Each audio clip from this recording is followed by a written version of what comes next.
Dah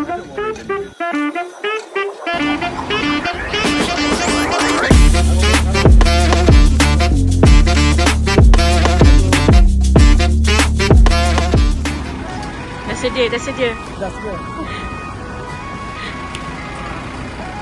Dah sedia? Dah okey. InsyaAllah. Haji Zaman sedia? Dah sedia? InsyaAllah kami adalah misi terakhir bertolak ke Chad pada malam ini. Saya Nurul Ifasyairah, staf Yayasan Amal Malaysia. Assalamualaikum, saya Abdul Hadi Muhammad. Pihak kami akan menyempurnakan lebih kurang 500 ekor lembu, 32 ekor unta dan sebanyak 820 ekor kambing. Okey, wakil daripada H2 tim 2 ini seramai 8 orang, keseluruhannya 18 orang ke Chad.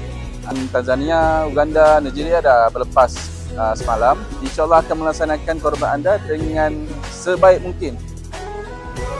Terima kasih join Amal Korban.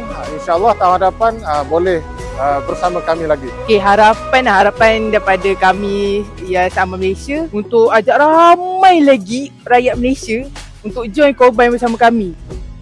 Nama saya Zuratul Ain. Ini adalah kali pertama saya menyertai misi korban dan akikah Yayasan Amal Malaysia di Chad, Afrika. Semoga tahun depan akan lebih ramai yang akan menyertai misi korban kita di Chad, Afrika selepas melihat video-video yang akan kita kongsikan dengan anda semua. Murah, mudah dan meyakinkan. Amal korban murah, mudah dan meyakinkan.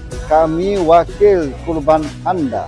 Murah, mudah, meyakinkan. Kami wakil korban anda. Menyeru seluruh rakyat Malaysia untuk support Yayasan Amal Malaysia untuk buat korban di Chad, Afrika lah. Pada tahun ni dan tahun akan datang.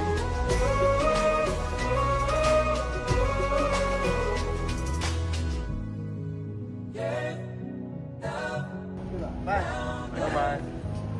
Assalamualaikum.